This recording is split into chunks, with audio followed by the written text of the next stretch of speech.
I'm going to pass this on to Geov Parrish, a man whose name I do know how to pronounce and spell. Geov is also one of my oldest friends and acquaintances in progressive media. He is a former columnist at the Seattle Weekly, also before that, The Stranger, back before it was good, when I got there. Has been on radio for many more years than I have. I welcome Geov Parrish, and he's going to give you a history of how we got to this pathetic moment where I'm the one before the microphone confusing raffles and auctions. Geov. You know, Goldie, in conservative radio, they have a long history of changing the definition of words so that it means the thing that they only know how to say anyway. So I suggest you embrace that tradition. So he'll be auctioning some more things shortly. So I'm going to sit down here in my comfy armchair and have a little conversation because I had some nice reading here material here, but somebody auctioned it off. So, but it is a book here that's available at fine booksellers right around the corner. So be sure to get one signed before you leave. What I've been tasked with doing before Norm comes up on stage is to give a little overview of, what I was asked to do was a brief history of progressive radio, which the purpose is to actually give you an overview of how we got to this point of having Goldie being the last, as of, 6 years ago now, progressive host, local host on the air in one of the largest markets in the country. And what the prospects might be for the future, and I will segue from that into, I know Norm's going to have a lot more to say about that and some of the challenges, but also to bring the context specifically to Seattle. But to give an overview, both nationally and locally, of what progressive radio has looked like in this country, what it hasn't looked like in this country, what the context has been, and what some of the challenges are and what some of the opportunities are going forward. So when you're talking about, and I'll throw a lot of names and dates at you, and sorry about that, I'll try and make it as entertaining and unboring as I can. If you're talking about radio, you really have to talk about both non-commercial and commercial, and as was mentioned before, with NWPR, we really don't know what kind of model will work best, and that is a function both of how we might capitalize an effort going forward, the changing technologies, which Norm will talk a lot about, and a number of other factors. So there have been several different types of radio over the years. Really, if you're talking specifically progressive radio, you have to go back even to World War II.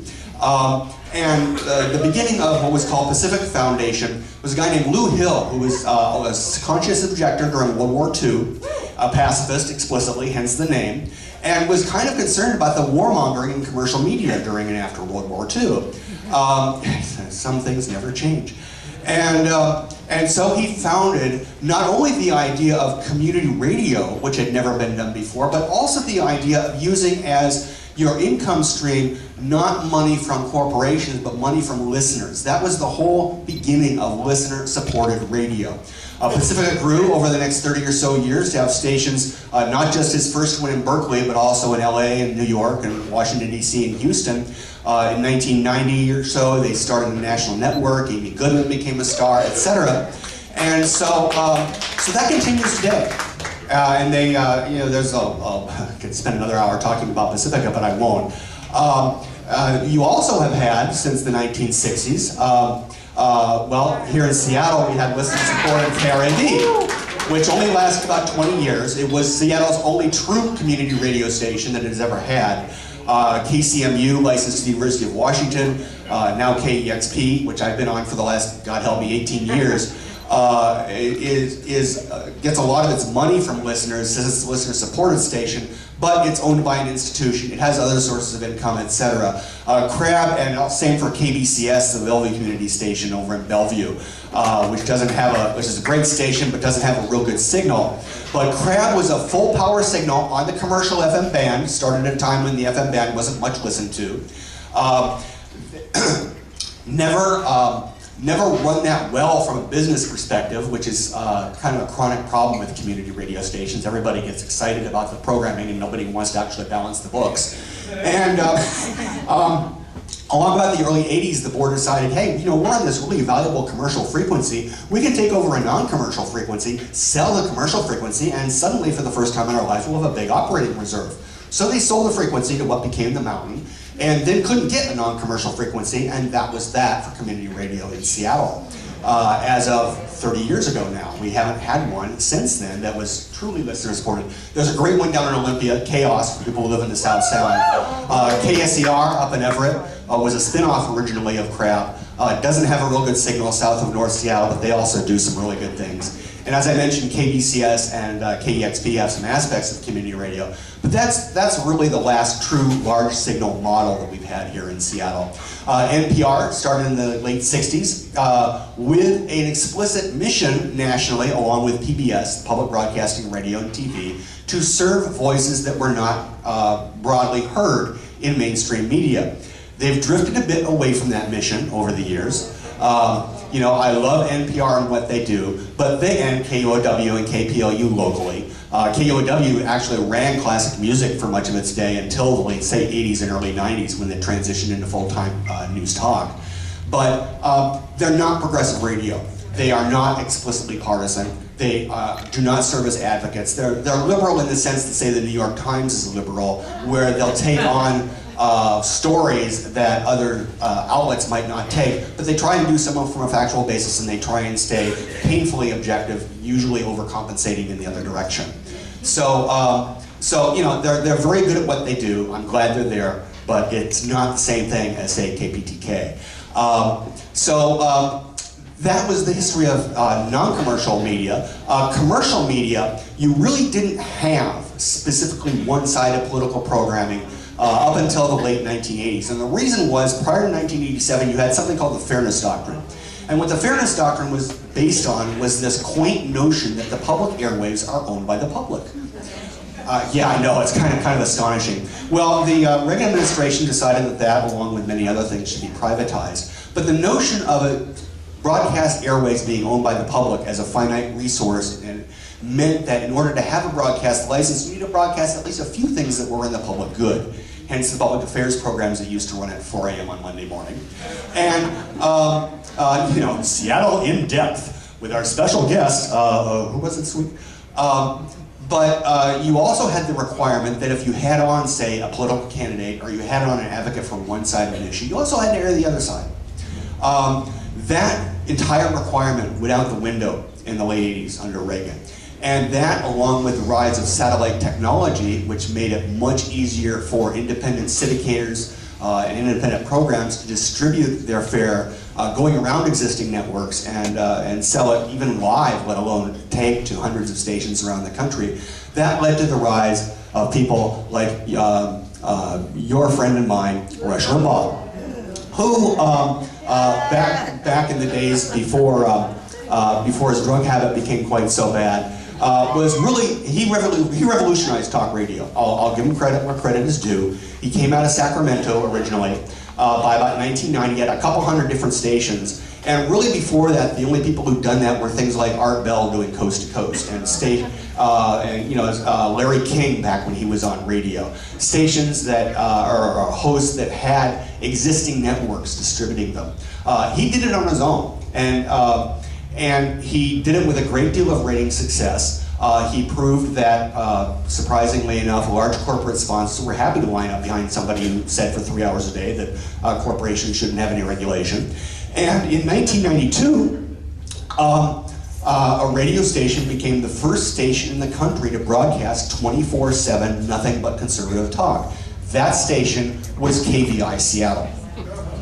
Yes, Seattle is the birthplace of full-time conservative talk radio in the United States.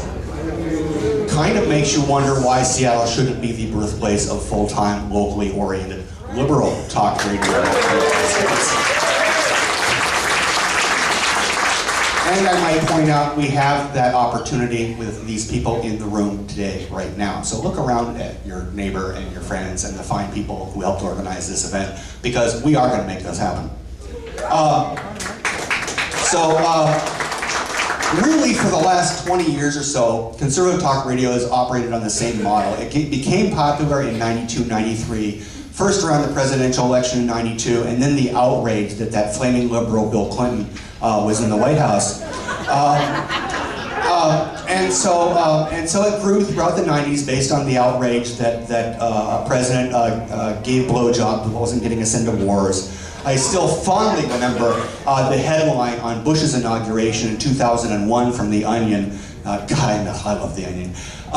Which said something like, Bush, at last the long national nightmare of peace and prosperity is over. And they were right. And so in the 2000s, I mean, you had this little incremental growth on the sides of talk hosts and loss of talk hosts during the 90s. Non-commercial radio was moving toward more professional models, so we lost a lot of volunteers at KCMU and their news hour. We had, obviously with the rise of KVI, you had other conservative stations coming on the air. You had KUOW going to full-time news talk, etc. But it really didn't change that much until after Bush came into office. Suddenly there was a demand, especially after 9/11 and the depredations of Afghanistan and especially Iraq. Suddenly there was a demand for some counter voices to the overwhelming national and local media narrative that everything was all right, when in fact everything was very clearly not all right. And so you had some of the hosts that you see up there on the screen. One of these faces is not like the others. I'm not referring to Goldie, who is up there. But you had a number of people who managed to cobble together syndication and become radio air hosts around the country. And then you had the rise of Air America. And Air America did some wonderful things. It launched some wonderful careers. Al Franken would not be in the Senate today were it not for Air America. Rachel Maddow would not be in the Senate were it not for Air America. On the other hand, from a business standpoint, Air America had some flaws. By the way, thank you to Faye for preparing these slides because she did a wonderful job. And thank you again to all of the PRNW folks who helped organize this event. Obviously, they've done a fantastic job, and it will be the first, I hope, of many. Air America was founded for ideological reasons and not necessarily for business reasons, and was not very well run from either a radio standpoint or a business standpoint. They made several fairly critical errors. They didn't own their own stations, and as Goldie was talking about early on, and Andrew too, in talking about infrastructure, when you don't own your own media outlets, you are vulnerable to whatever the gatekeepers decide to do with those media outlets. That is why we need our own progressive media institutions. With Air America, they didn't own any of their own stations. They were reliant on companies like Clear Channel and Bonneville and CBS to clear their stations and to run their formats. And very often what happened in the early days was those companies didn't want to put them on their really good stations. They wanted to just put them on a station in the market that they weren't doing anything with at the moment, regardless of whether they had a very good signal, in order to just clear the market and prevent anybody else from getting the format in case it worked out. The radio industry is very conservative. I'll talk about that later. I don't mean politically conservative, I mean business conservative. They don't like to take risks on things that aren't proven. So Air America went through a series of investors. They had a hard time holding on to air talent. A lot of the air talent that they did have did not have radio background. They had other kinds of entertainment background, but they weren't necessarily good radio people. I mean, of the people who have been really from the get-go successful air hosts. I mean, obviously Randy Rhodes has been in radio for many years. Ed Schultz had a long stint as a conservative talker in Fargo before he went national. But there aren't that many. Most of us get into it for ideological reasons and then learn along the way how to operate a microphone. But the biggest part, again, was that not only did they not know how to attract good investors and have a good business plan, they didn't know how to sell it, and ad agencies didn't know how to sell liberal talk radio. They didn't know who to sell it to in terms of companies. They didn't know how to promote it, and all of these were problems here at Seattle with KPTK. CBS put format on as basically as a placeholder. They never put any promotion into it. They never hired a local talk show host. And I will tell you a little secret. Mike Webb, who was the last full-time progressive talker, the only actually full-time progressive talker in the history of Seattle on a commercial radio station up until 2006 on Cairo. But he had approached KPTK about a full-time morning show. I had approached them. Goldie had approached them at one point. All of us had the experience of being told yes, yes by the local folks, being dragged on for months, and eventually it just got spiked by the national CBS folks in New York who didn't want to invest in the station. They were content to play robots, play syndicated programming, and not put any money into promotion or into the station. And so, not surprisingly, when CBS nationally decided that they wanted to launch a all-sports network in order to compete with Fox's new all-sports radio network and NBC's new all-sports radio network and ESPN's new all-sports radio network, the biggest thing they needed to give national advertisers was clearances in top 20 markets, of which Seattle is one. So the 1090 got sacrificed to that. They do not care that the current sports programming has well, there's that too. Somebody in the front room said sucks. They don't care that they don't have an audience that's any larger than the old progressive talk had. In fact, on a lot of measures, it's smaller. What they want is the network clearance that they can show national ad agencies, because they never learned how to sell progressive talk to national ad agencies. They know exactly how to sell sports talk to national ad agencies. Just call up the Anheuser account, and et cetera. So that's where that went. It gives us a number of lessons of both challenges and opportunities going forward. This is where I want to segue. Stop talking because you didn't really come here to listen to Goldie or Andrew or I, and segue a little bit into some of the things that Norm has to say. But there are some challenges to establishing progressive talk here in Seattle. One of them, of course, is the rapidly changing technology that terrestrial radio in general is losing audiences. In terms of advertiser appeal, talk stations of all kinds, including conservative talk, is losing audience. Part of it is that advertisers most like to appeal to 25 to 54-year-olds. The talk radio demographic on average is aging out of that demographic. You also have organized efforts like Stop Rush that are targeting advertisers of controversial, idiotic, abusive talk show hosts. Unfortunately, that are big and fat idiots. Unfortunately, what that is causing a number of advertisers to do is, well, we want to stay away from controversial talk entirely. And so you're losing some of the financial support for talk formats in general at commercial talk stations. You're running into some of the same demographic issues, and not to mention the economy for listener-supported models. Both community stations and in a lot of parts of the country, NPR stations have been facing some of those challenges. So there's that challenge. There's also some specific local challenges. Number one, folks who have tried to raise money to buy a radio station here in Seattle before have not been able to get the capital to do it. It's expensive. If you want a full power FM in Seattle, go raise $40 million and then start talking to a broker, and maybe you'll get somewhere and maybe you won't, because there's also a scarcity of terrestrial stations available, and usually they're traded among and between multi-market deals involving very large corporations. Some brokers won't even talk to single market potential buyers or independent stations. The flip side of that is that as new technologies emerge, there are opportunities in those new technologies, but there will also be opportunities in terrestrial radio as the value of some of those stations starts to decline.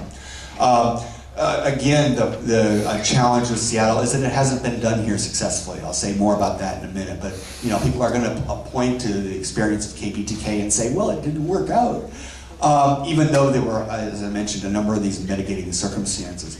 But there's also a number of opportunities. One of them is that look around at the people in this room. There are more people in this room right now, I guarantee you, than listening to some radio stations in Seattle. Another is that there's a lot of wealth in this market. And another is that there's a lot of passion. You saw the PRNW folks being introduced either. That's a relatively small number of people, but you know what their reaction was when the format went off the air a year ago, this month? They didn't quit. And they didn't quit even when their protest to CBS didn't go anywhere. We're still going at it, and it's growing.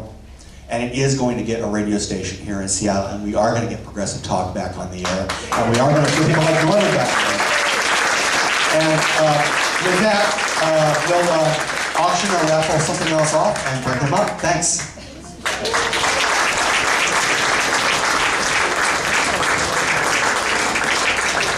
Thank you, Geov.